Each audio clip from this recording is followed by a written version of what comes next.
Notre Père, c'est ensemble, unis, que nous voulons nous adresser de tout notre cœur, non pas pour entendre un cantique, non pas pour entendre un témoignage, non pas pour entendre une prédication, mais t'entendre à toi à travers la prédication. Amen. Seigneur, nous voulons te voir. Nous voulons qu'il se passe quelque chose. Nous voulons que nos perdus soient sauvés. Nous voulons que nos malades soient guéris. Nous voulons que nos captifs soient délivrés. Voilà une réunion avec toi, Seigneur. Et nous le croyons maintenant que tu vas le faire dans le nom de Jésus. Amen. Amen. Voilà, gloire au Seigneur.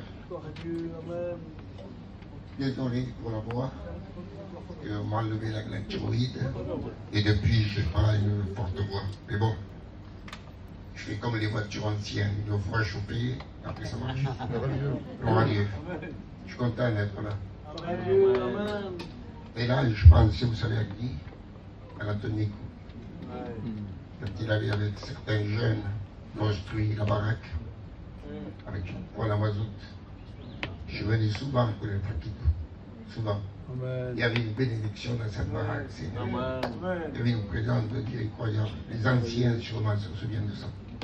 C'était le départ de l'étincelle. Elle était si bonne, l'étincelle, qu'en 2025, elle est toujours allumée. Amen. Béni au Seigneur. La preuve que ça venait de Dieu. À Dieu soit la gloire et que Dieu soit loué pour les hommes de Dieu. Vous savez, moi, je suis meilleur que personne. Le dimanche, je ne demande rien à Dieu. Je prie pour personne. Même pas pour moi, ni pour mes enfants, mes petits-enfants. Je ne demande rien. Je loue Dieu. J'adore Dieu. Je rends grâce à Dieu. J'exalte Dieu. Mais je ne demande rien. Et tous les dimanches, je dis Seigneur, merci pour les premiers serviteurs qui m'ont prêché l'évangile. Amen. Béni au Seigneur. Il ne faut pas oublier le départ de notre vie chrétienne. Les premiers serviteurs qui nous ont témoigné, qui nous ont parlé, qui nous ont baptisés, qui nous ont supportés, qui nous ont appris, qui nous ont enseigné. Ça, il ne faut pas l'oublier. C'est l'œuvre de Dieu qui a commencé dans nos vies. Béni au Seigneur. Voilà, on va essayer de se faire du bien, d'accord? On va essayer de parler un peu pour les convertis.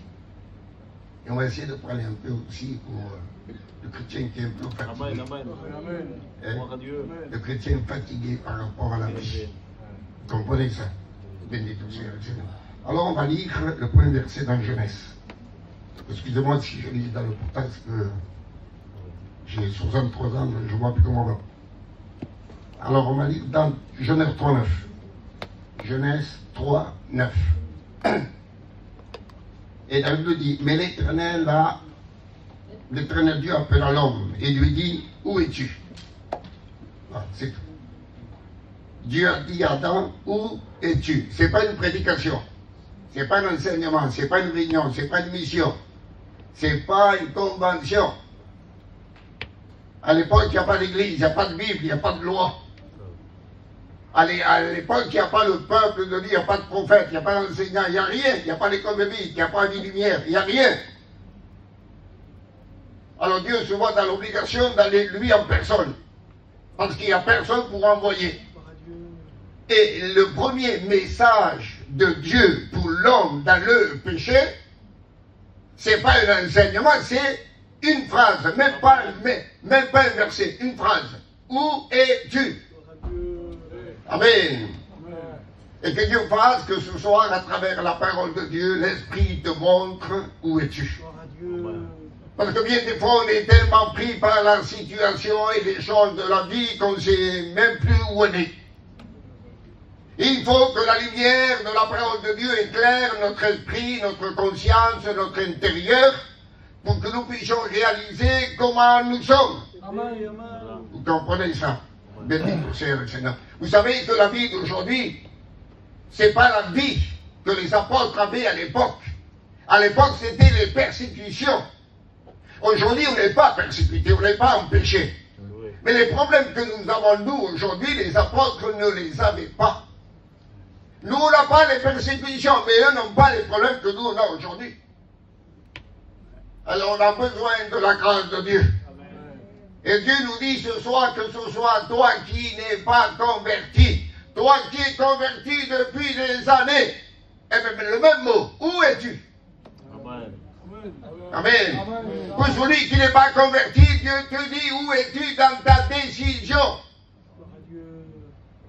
Et pour le converti, où es-tu dans ta vie chrétienne? Amen. Amen. Maintenant, on fait une seconde lecture. Et c'est dans Jean 19. Et verset 25. Excusez-moi, je prends beaucoup de cachet, donc... Regardez. Près de la croix de Jésus se tenait sa mère, Jean 19, 25. Près de la croix de Jésus se tenait sa mère et la sœur de sa mère, Marie, femme de Clopas, et Marie de Magdala. Verset 26. Jésus voyant, on arrête là. C'est le regard de Jésus pendant qu'il est crucifié. Qui était là pendant qu'il était crucifié? Les moqueurs, ils étaient là. Ceux qui ont insulté Jésus, ils étaient là. Ceux qui l'ont maltraité, ils étaient là. Ceux qui ont fouetté son dos, ils étaient là. Ceux qui ont crucifié ses pieds et ses mains, ils étaient là. Ceux qui l'ont couronné d'épines, ils étaient là. Dès que Jésus est né, il a commencé à avoir des adversaires, des ennemis. Quand il est né, le roi Hérode s'est opposé. Et jusqu'à la fin de sa vie, les ennemis l'ont suivi. Je parle pour la Bible. Les sacrificateurs, les pharisiens, les scribes, les anciens ont suivi Jésus de partout jusqu'à la fin. Jusqu'à la fin. Mais les ennemis, les adversaires, les moqueurs l'ont suivi jusqu'à la fin. Et Jésus a vu pendant qu'il est crucifié que des ennemis. Est-ce que c'est normal ça? Pendant qu'il est crucifié, il est en train de regarder, il se dit, c'est d'après la prédication, on peut le dire comme ça, où sont tous ceux que j'ai bénis, tous ceux que j'ai guéris, tous ceux qui ont vu ma gloire, où sont-ils? Et c'est ce qu'on va voir ce soir. Où en sommes-nous? Et on revient à la parole de Dieu, Adam, où es-tu? À la croix, il n'y a que des ennemis. Et ceux qui ont entendu Jésus, vu Jésus, contemplé Jésus, ne sont pas là. Et Jésus, à la fin de sa vie, il n'y a que des ennemis. Et à la fin de sa vie, il n'y a pas les chrétiens. Les chrétiens ne sont pas là. Ceux qui ont compris, contemplé, reçu ne sont pas là. Et aujourd'hui, c'est pas la fin de la vie de Jésus sur la terre. Mais aujourd'hui, c'est la fin de la vie de l'Église sur la terre. Amen. On est à la fin, nous. Si ou non? Amen. Et où on est? On est où? Amen. Dans notre vie, on est où? Est-ce qu'on a donné notre cœur à Dieu? Est-ce qu'on est chrétien? Est-ce qu'on est sauvé? Est-ce qu'on est fidèle? Est-ce qu'on est obéissant? Est-ce qu'on est soumis? Est-ce que notre cœur appartient à Dieu? Béni ton Seigneur, le Seigneur. Je vais prendre 4 ou 5 exemples, peut-être plus. Si vous voyez que c'est long, vous me dites arrête-toi. Et je continue, d'accord? Bartimée. C'est un mendiant, un aveugle. Personne ne lui a donné de la valeur, de l'importance. Personne. Méprisé. Quand il a voulu prier, on l'a fait taire. Quand Jésus l'a appelé, il a jeté le manteau. Il va se lever d'un bond. Il va aller vers Jésus. Jésus lui a donné la vie.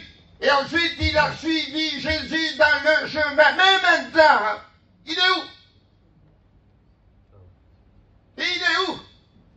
Pendant le temps, il a été capable de renoncer en jetant le manteau. Pendant un temps, il a été capable de marcher avec Jésus, avec les apôtres, c'est-à-dire avec l'Église. Mais à la fin, aujourd'hui, 2025, c'est vers la fin. À la fin, il est où, Bartimée? Il est où? Celui à qui Dieu lui a donné la vie. Celui qui a renoncé à bien des choses. Celui qui a fait des bons. et que tout le monde l'a vu. C'était spectaculaire. Et aujourd'hui, il est où Bartimée? Jésus, voyant, il regarde et Bartimée n'est pas là. Et toi, t'es où? Amen. Peut-être tu ressembles à Bartimée. T'as eu la vue pour un temps, t'as renoncé à certaines choses pour un temps. Et aujourd'hui, t'es plus là dans le chemin. T'es plus persévérant. Il n'y a plus d'effort. Tu ne marches plus. Tu entends, ça te fait plaisir, la parole de Dieu. Les cantiques, ça te plaît. Mais là-dedans, qu'est-ce qui se passe là-dedans? Comment est ton cœur vis-à-vis de Dieu? Béni ton Seigneur, c'est pas le temps de perdre du temps, c'est pas le temps de s'amuser, on est à la fin. À la fin. À la fin, tout le monde a abandonné Jésus. Et aujourd'hui que l'Église est à la fin, beaucoup sont en train d'abandonner. C'est pas une excuse de dire ah, je suis malade, je suis fatigué, j'ai des problèmes avec la fille, avec le garçon, avec la famille, avec le matériel, avec l'argent. Les païens du monde, méchants, gentils, ont les mêmes problèmes que toi et moi. L'Évangile n'a jamais dit celui qui se convertit n'aura jamais de problème, ne sera jamais malade. Il vivra comme un ange. C'est pas écrit ça. Si, non? C'est pas écrit. Béni ton Seigneur le Seigneur. Est-ce qu'on a raison devant Dieu? Est-ce que Jésus peut dire à elle? T'as arrêté de prier parce que t'as des problèmes. Tu as raison. Tu abandonnes parce que t'as des problèmes. Tu as raison. Parce que Jésus peut me donner raison si moi j'arrête, si moi je freine, si moi je ralentis. Est-ce qu'il va m'approuver? Amen. Alors si Jésus ne t'approuve pas, ne te mets pas en colère si moi je te dis la vérité en face. Béni tout ça, non, c'est bien beau de faire un bond, de jeter le manteau, de marcher avec Jésus. Mais le plus beau, c'est pas le départ, c'est la fin. Amen. Le plus beau, c'est la fin. Béni tout ça. Et c'est Salomon qui va le dire dans la sagesse de Dieu. Parce que ce qui donne la valeur au départ, c'est la fin, et non pas le départ. Mais comprenez ça. Ce qui donne la valeur au départ, c'est la fin. On se met à construire une maison, on fait les fondements, on fait le mur, on fait le toit, etc. Qu'est-ce qui donne la valeur à tout ça? C'est la fin. S'il n'y a pas une fin, ça reste une ruine, ça ne sert à rien. C'est du temps perdu.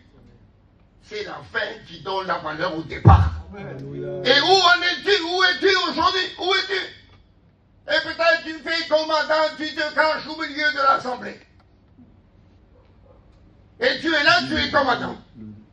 Et Dieu te dit, où es-tu? Amen. Tu es là, corps, âme, esprit. Ou tu es là simplement que corps. Où est ton esprit? Où est ton cœur? Béni ton Seigneur, nom de Seigneur. Regardez, Marie, la sœur de Lazare. Elle était où? Au pied de Jésus. Si ou non? Elle écoutait l'enseignement de Jésus. C'est merveilleux ça. Elle a apporté un parfum qui coûtait environ une année de travail. Mais maintenant que Jésus est à la croix, elle est où Marie? Si ou non? Et peut-être qu'il y a des sœurs, des frères qui ressemblent à Marie. Qui étaient là pour louer, adorer au pied de Jésus. Mais aujourd'hui, 2025, mois de juillet, où es-tu? Elle est où ta louange? Il est où ton parfum? Peut-être tu n'es plus comme avant, assis au pied de Jésus, maintenant tu es debout. T'as compris ça? Béni ton Seigneur. Ce qui compte, c'est pas le passé, c'est aujourd'hui. Jésus est crucifié, Bartimée n'est pas là, Marie n'est pas là. Il y a Marie de Magdala, Marie, sœur de Lazare, n'est pas là. C'est pas écrit dans la Bible. Vous comprenez ça? Béni ton Seigneur, béni Seigneur. Lazare, vous connaissez l'histoire de Lazare. Il est malade, il vient à mourir, on le met dans un tombeau, et 4 jours après, la sœur Marthe va dire, excusez-moi le mot, Seigneur, il sent déjà, il est décomposé. Imaginez-vous un peu le miracle que Jésus a opéré sur Lazare, quand il a dit, Lazare sort. Amen. Son corps a été guéri. Il est ressuscité. Et son corps a été recomposé. Chose impossible pour la médecine et la science. C'est beau ça. Il a été délié. Jésus a dit déliez-le, laissez-le aller, la liberté. Après on prend Jean 12, il est assis avec Jésus à table. Et tout le monde venait pour Jésus et pour Lazare. Il avait un témoignage. Les gens venaient à cause de lui. Mais maintenant là, quand Jésus est à la croix, il est où Lazare? Aujourd'hui, il est où Lazare? Celui qui était à table en communion, en relation. Celui qui a été délié des passions, des vices, du tabac, de la drogue, etc. Pardon pour les mots. Il est où aujourd'hui? Amen. Amen. C'est pas le départ qui compte, c'est la fin. Amen. C'est la fin. Où en es-tu? Amen. Et moi qui parle beaucoup, où j'en suis, moi? Avec ma vie, avec Dieu. Ma prière avec Dieu, ma lecture avec Dieu, mes moments avec Dieu. Où j'en suis? Amen. On fait trop le bilan des choses négatives. Le bilan de la maladie, c'est normal. Le bilan des problèmes familiales, le bilan de l'argent, le bilan du matériel, comment faire pour s'en sortir. Mais on ne fait jamais le bilan de notre vie intérieure. Où est ma fidélité? Où est mon obéissance, ma soumission, mon intégrité? Où est mon amour envers Dieu? Où est ma prière? Où est ma Bible? Peut-être remplie de poussière. Je pose une question. Dans quel livre es-tu de la Bible? Dans quel chapitre? Tu peux le dire ça? Peut-être tu ne peux pas le dire. Où est Lazare? Il est où Lazare? Les gens venaient pour le voir. Un mort ressuscité. Et aujourd'hui, Lazare n'est plus là. Que Dieu vous aide, béni au Seigneur, notre Seigneur. C'est pas le départ, c'est la fin. C'est la fin. Toi qui es papa, tu as des enfants. Jairus, sa fille de 12 ans, il lui a dit à Jésus, ma fille est morte, viens, pose-lui les mains, et elle vivra. Quelle foi! Quelle assurance, quelle certitude, viens! Et Jésus, on y va. Il rentre dans sa maison, il met tout le monde dehors. Lui, Jairus, sa femme, Pierre, Jacques et Jean. Jairus et sa femme ont vu de leurs propres yeux leur fille morte, malade et morte. Et ensuite, ils ont vu le miracle de Jésus. La petite fille est revenue à la vie. Elle est ressuscitée. Jeune fille, je te le dis de toi. Jairus l'a vu de ses yeux, ça. Si ou non?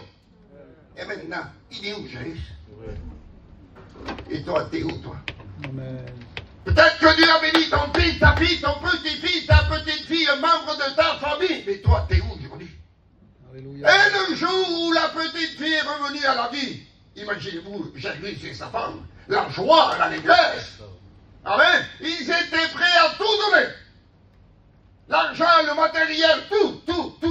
Et bien des fois, quand on est béni, on est capable de tout donner. Joyeux, content. Quand on s'est fait baptiser, si le pasteur me dit, est-ce que tu t'engages à donner 50 € tous les mois? Oui. La joie nous pousse à bien des choses. Mais avec les années, comprenez ça? Elle est où les joies? Le zèle, il est où le zèle? Béni au Seigneur. Et toi, que ça fait X temps que tu connais l'évangile, combien de temps encore vas-tu attendre pour donner ta vie à Jésus? Combien de temps encore? Combien? Aujourd'hui, on est là, demain, on ne sait pas.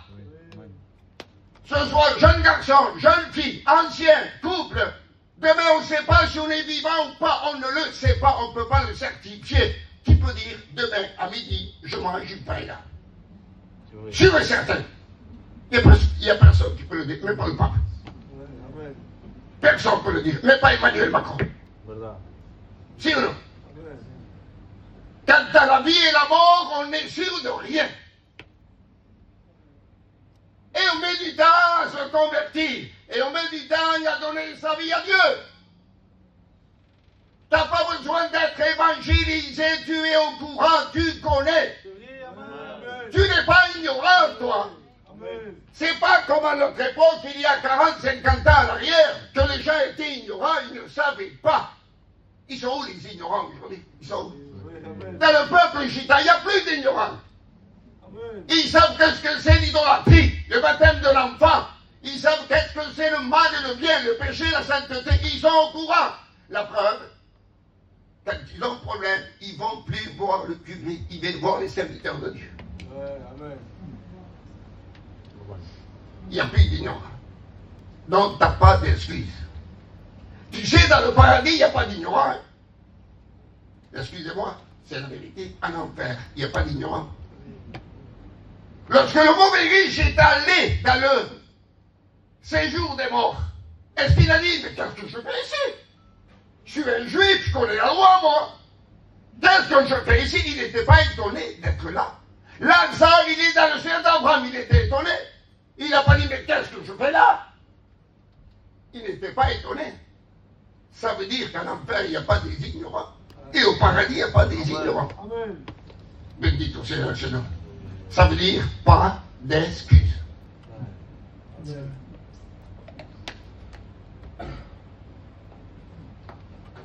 Bartimée, Marie, Lazare, Jairus. Vous connaissez l'histoire du paralytique qui ne pouvait pas marcher. Il a fallu que 4 hommes viennent le prendre et l'amener dans la maison où Jésus était en train de prêcher. Ils ne pouvaient pas passer, ils ont fait un trou dans le toit, ils l'ont passé par le toit, ils l'ont mis devant Jésus. C'est quelque chose qui était gravé dans son cœur, dans sa conscience, que 4 hommes ont fait un énorme travail pour lui. Ça, il ne pouvait pas l'oublier. Jésus, dès qu'il l'a vu, il a dit, mon enfant, ça, c'est impossible d'oublier ça. Mon enfant, tes péchés te sont pardonnés. Amen. On dit au paralytique, lève-toi, prends ton lit, va dans ta maison. Et aussitôt il va se lever, prends le lit, allez dans sa maison. Ça, il ne peut pas l'oublier, lui. S'il avait une femme et des enfants, impossible de l'oublier. Un tel miracle, on ne peut pas l'oublier, ça. Et maintenant, il est où le paralytique? Avec son lit, il est où? Sur le pardonné de son péché, guéri de son corps paralysé. Et maintenant, il est où? Jésus, voyant Jésus est à la croix, il regarde et le paralytique n'est pas là. Où es-tu?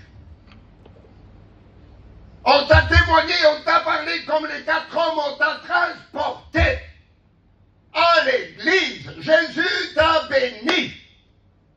Tu étais joyeux, content comme le paralytique. Et aujourd'hui? T'es où aujourd'hui?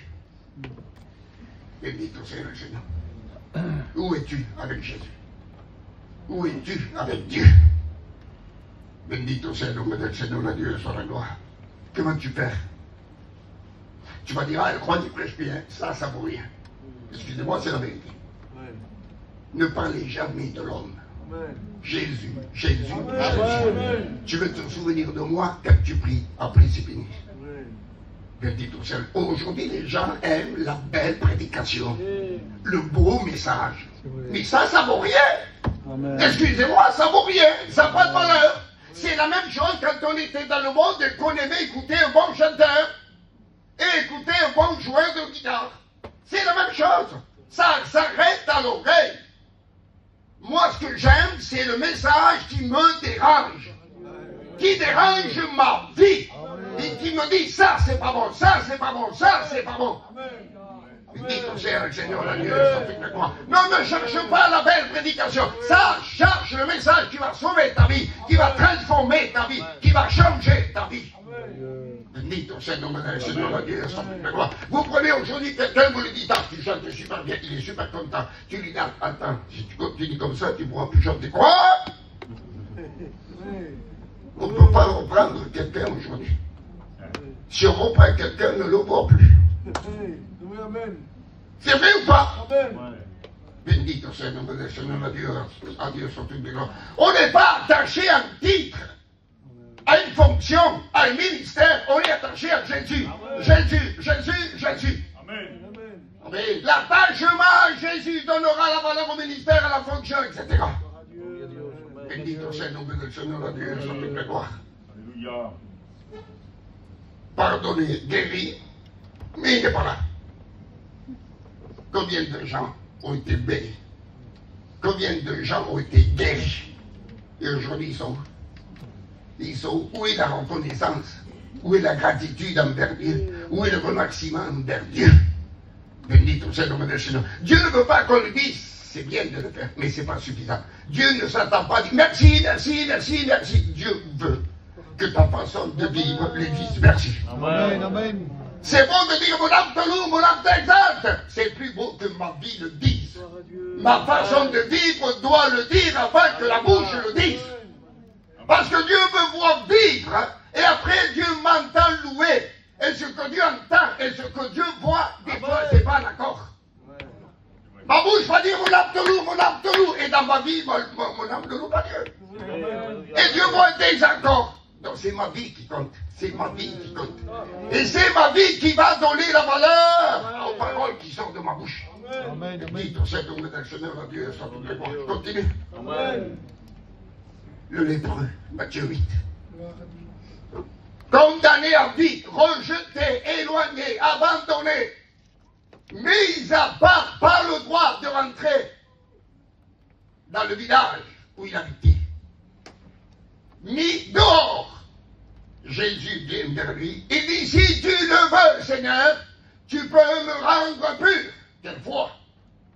Quelle foi! Amen. Amen.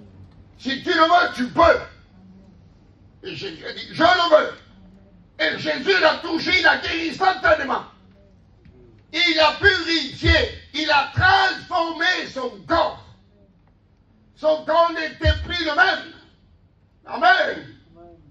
En le guérissant, il avait accès à la synagogue, au temple, dans sa maison, dans sa famille, dans le village, dans le peuple. Mais maintenant, il est où le lépreux? Il est où le lépreux? Jésus voyant, et il ne le voit pas. Il voit que des ennemis. Vous comprenez ça? Béni au ciel, nom de Seigneur. Le lépreux n'est pas là.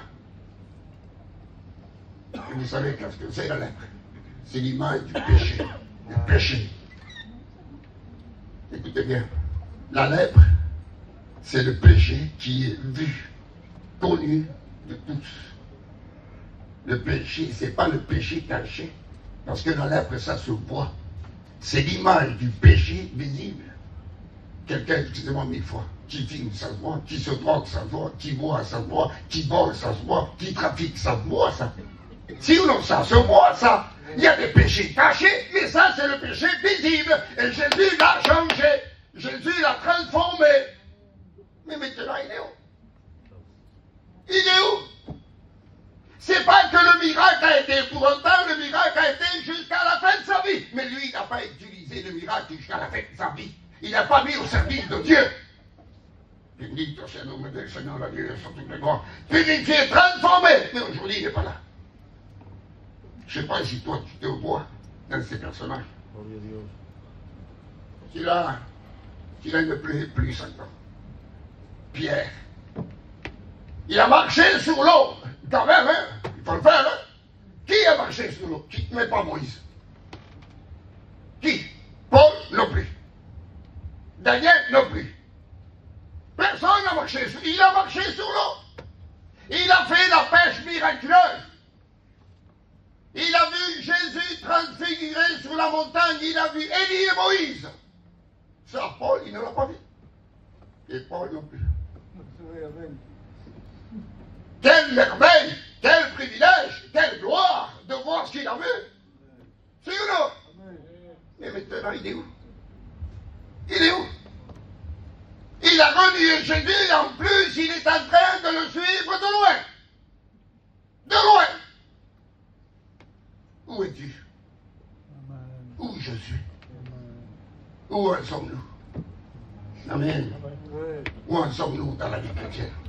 C'était pas ça que je devais prêcher. Dieu est témoin, c'était pas ça.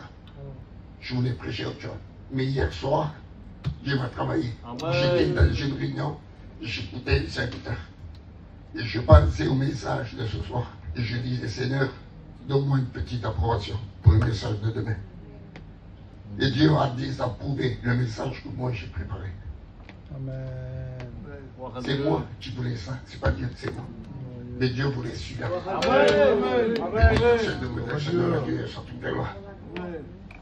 On sait bien, autrefois on a marché sous l'eau, mais aujourd'hui on marche sur quoi? Il y a un temps on a fait la pêche miraculeuse. On a amené des gens à Dieu, mais aujourd'hui, on est où nous? On a vu la gloire, la transfiguration, mais aujourd'hui on voit quoi? Vous avez compris? Lui qui a dit, même si tous t'abandonneraient moi, jamais. Il ne faut pas du tout payer. Si tous les apôtres t'abandonneraient, moi, jamais. Il a rabaisse ses frères, il s'élève lui. Moi, jamais. Trop sûr de lui-même. Trop sûr de lui-même. Que Dieu vous bénisse au Seigneur le Seigneur.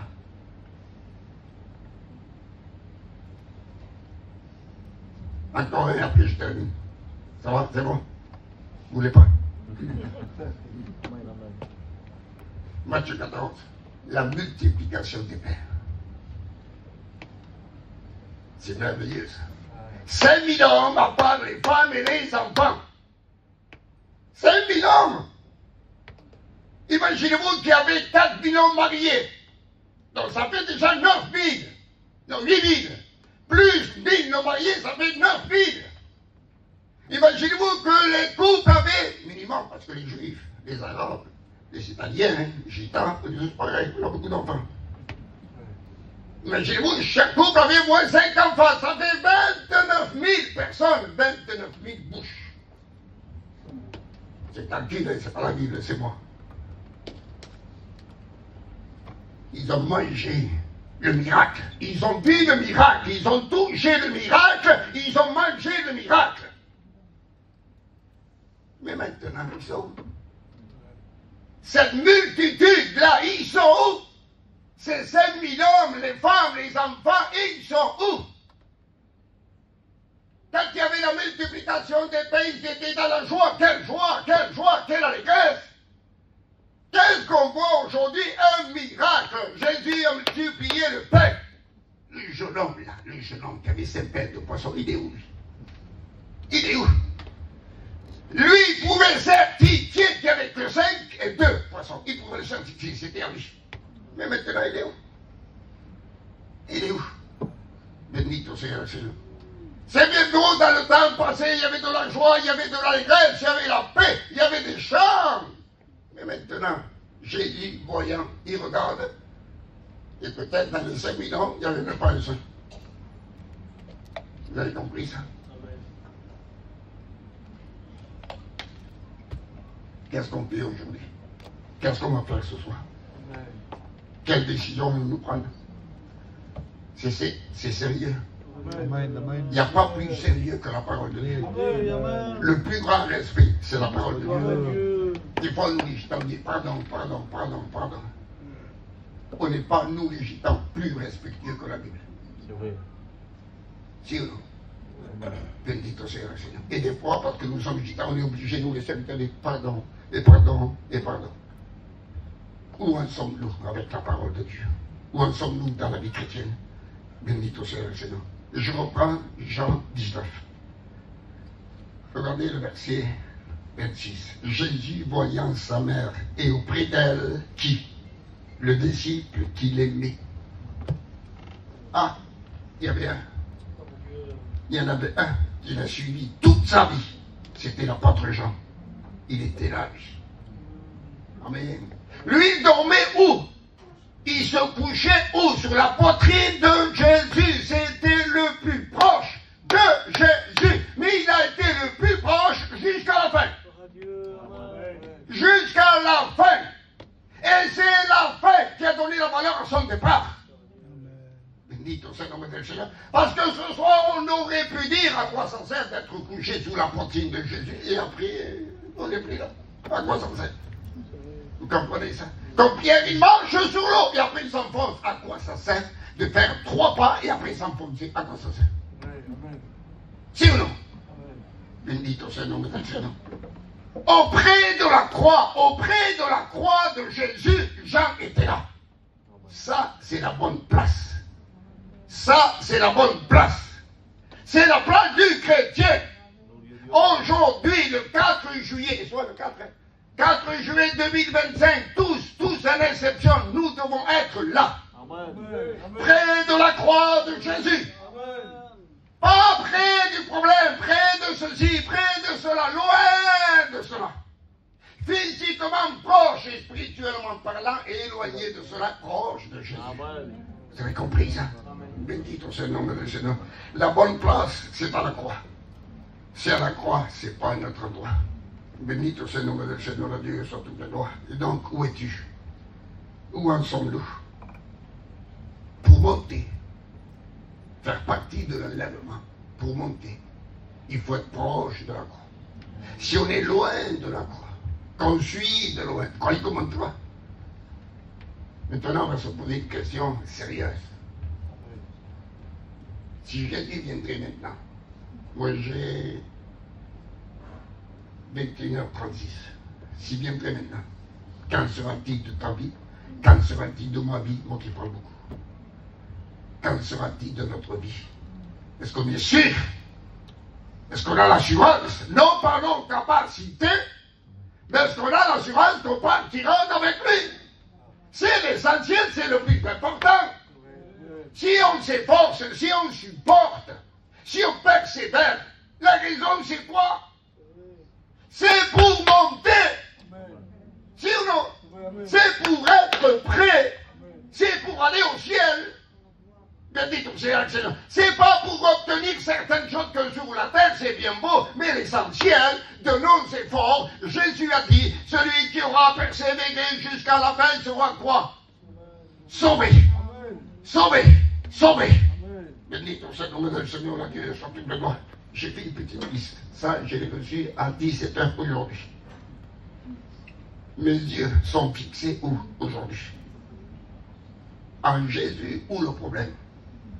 Mes oreilles écoutent quoi? Qui aujourd'hui? Amen. Quelle est la chose que j'aime écouter, que j'aime entendre aujourd'hui? Ma bouche parle de quoi aujourd'hui? Amen. Jésus doit être le centre de ta vie. Le centre de ton couple, le centre de ton foyer. Bendito sea el nombre del Seigneur. Mes pensées sont posées où? Est-ce que je pense d'une chose? La solution à mon problème, afin que je vive en paix. Gloire à Dieu et amen. Mais ce n'est pas l'essentiel. L'essentiel, c'est lui. L'essentiel, c'est lui. Toi, lui, à cause de toi, il a quitté son ciel. Il est mort sous la croix. Amen. Pour toi, et toi pour lui, et moi pour lui. Combien de fois on pense à lui dans la journée? Combien de fois? Seigneur Jésus. Bendito sea el Seigneur. Lui, il a pensé à toi dans l'éternité. C'était l'agneau prédestiné avant la fondation du monde. Donc il a pensé à toi avant la fondation du monde. Et nous, dans la journée, on pense à Jésus. Peut-être pas une seule fois, je ne sais pas. Non. Tellement pris par les choses de la vie. On n'a pas raison. Jésus, avant toute chose. Bendito sea el Seigneur. Mes mains servent à servir qui? Amen. Mes pieds servent à marcher avec qui? Amen. Mon cœur est attaché à qui? Alors, on va faire l'examen de notre vie. Amen. Vous êtes d'accord? L'examen de notre vie. Amen. Jésus voyant, et qu'est-ce qu'il voit? Où Jésus me voit? Où? Lorsque la Bible dit que Dieu a dit Adam, où es-tu? Avant de dire où es-tu, le verset avant, c'est écrit, l'Éternel parcourait le jardin. Pourquoi pas? Il cherchait l'homme. Comment est-ce possible que Dieu cherchait l'homme? Il n'y en avait qu'un seul sur la terre. Un seul sur la terre. Il a dû le chercher. Pourquoi? Parce que dans le chapitre 2, c'est écrit, Dieu plaça l'homme dans le jardin. Dieu l'a placé. Et l'homme s'est déplacé. Donc l'homme n'était plus à la place où Dieu l'a placé. Et toi, où es-tu? Moi, où je suis? Est-ce qu'on est là où Dieu veut? Est-ce qu'on est dans le plan de Dieu, dans la volonté de Dieu? Béni ton Seigneur. Si on est là où Dieu veut, notre vie va prospérer. Notre vie sera bénie. Mais si on se cache comme Adam, quelle bénédiction allons-nous avoir? Ce soir, ne te cache pas. Viens tel que tu es. Je dis, venez à moi, venons tel que nous sommes. Et disons-lui la vérité. La vérité, Seigneur, voilà. Ça, je le dis pour moi, attention, je le dis pour moi. Je dis, Seigneur, excusez-moi. Seigneur, pardon, je ne vois rien. Seigneur, je suis incapable. Je dis et je ne fais pas ce que je dis. Je ne tiens pas ma parole. Quand je dis de prier, je ne prie pas. Quand je dis je m'engage à faire ci, je n'arrive pas. Seigneur Jésus, au moins pour une fois, toi et moi, tu veux qu'on le fasse ensemble? De dire, Seigneur, ce soir, je veux que ce soit vrai. Je veux que ce soit sérieux. Je veux que ce soit une fois pour toutes. De dire, Seigneur, non pas, je m'engage à faire ci, à faire ça, à faire ci, à faire ça. Non, ne t'engage pas avec ta capacité. Amen. Parce que tu es émotionné et tu veux. Avec l'émotion, on n'en fait rien. Avec les sentiments, on n'en fait rien. C'est avec la conviction de l'esprit qu'on fait. Bendit soit le nom de Seigneur. Alors n'essaye pas de faire pour être comme les autres. Fais à la mesure de ta force, à la mesure de ta capacité. Béni ton Seigneur. Moi, ça fait comme le Pachaï, depuis de 40 ans qu'on prêche la parole de Dieu, j'ai jamais cherché à ressembler à quelqu'un. Et Dieu est témoin de ce vrai. Comment? Je n'envie aucun serviteur. Même pas les serviteurs de la Bible. J'envie aucun. Amen. Vous savez pourquoi? Si, admettons, moi, j'envie le Pachaï, je méprise ce que Dieu a fait, ce que je suis. Je méprise ce que je suis. Dieu a voulu que je sois ce que je suis. Et moi, je ne veux pas être ce que Dieu veut. Je veux être comme lui. Alors, je suis content de ce que je suis. Parce que ce que je suis, c'est Dieu. C'est l'œuvre de Dieu en moi. C'est pour ça que je n'ai jamais envié personne. Je sais qu'il y a beaucoup plus que moi. Mais moi, je me contente de ce que Dieu a fait de moi. Béni ton Seigneur. Fais avec les moyens du bord. Alors, tu veux t'engager, s'il te plaît. Amen. Tu veux le faire ou pas? Gloria a Dios. Je ne vais pas te dire, je ne vais pas dire, lève-toi, lève la main, fais ceci, fais cela. Jésus ne l'a jamais fait. Les apôtres ne l'ont jamais fait. Sinon, Jésus n'a pas dit, celui qui m'accepte, lève sa main. Il n'a jamais dit ça. Amen. Jamais. C'est les catholiques qui font ça. C'est vrai, la confession, c'est les catholiques. Jésus, je te demande pardon. Seigneur, je te demande pardon. C'est entre toi et Dieu, c'est pas entre toi et l'Église, c'est pas entre toi et moi, c'est entre toi et Jésus. Toi et Jésus, toi et Jésus. Alors je t'en supplie, tu veux pas le faire ainsi, t'as honte. Fais-le dans ta voiture, dans ta caravane, dans ta maison, dans un coin de la rue. Mais fais-le. Engage-toi avec Jésus. Si ton engagement est vrai, pour donner ta vie à Jésus, pour reprendre, amen, les rêves de la vie chrétienne, si ton cœur est vrai, sûr et certain, tu auras l'appui de l'Esprit, l'aide de l'Esprit. Mais si Dieu voit que ce sont que de l'émotion, que des sentiments, et bien l'Esprit va rester comme ça, il va dire, vas-y. T'as compris ça? Il faut que ce soit vrai, authentique. Amen. Et là, Dieu va t'aider. Sûr qu'il va t'aider. Alors fais-le chez toi, où tu veux, mais fais-le, je t'en supplie. Et que ça reste entre toi et Dieu. Amen. C'est pas l'affaire des autres. Je termine avec un verset, ça va? C'est bon? Ça fait au moins 5-6 ans que je ne l'ai pas, donc si je suis un peu long, vous avez rien à dire. Un jour, des hommes de Dieu qui tremblaient à l'écoute de la loi, ont dit à un homme qui s'appelait Esdras, cette affaire te regarde, lève-toi et agis, nous serons avec toi. C'est beau ça. Cette affaire te regarde.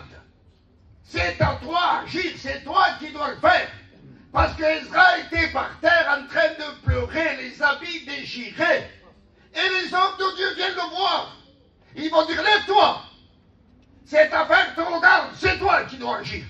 Mais t'es pas seul, on sera avec toi. Alors fais comme Ezra. Cette affaire te regarde toi. Alors fais comme lui. Lève-toi, agis. Fais face à la vie, aux problèmes, à la maladie, aux difficultés. Fais face à cela. Tu as Dieu dans ta vie, tu as l'Esprit dans ta vie. Tu n'es pas seul. Tu es accompagné. Tu as une église, tu as des bons serviteurs. Alors force, va au-devant. Et tu seras béni, tu seras béni, tu seras béni.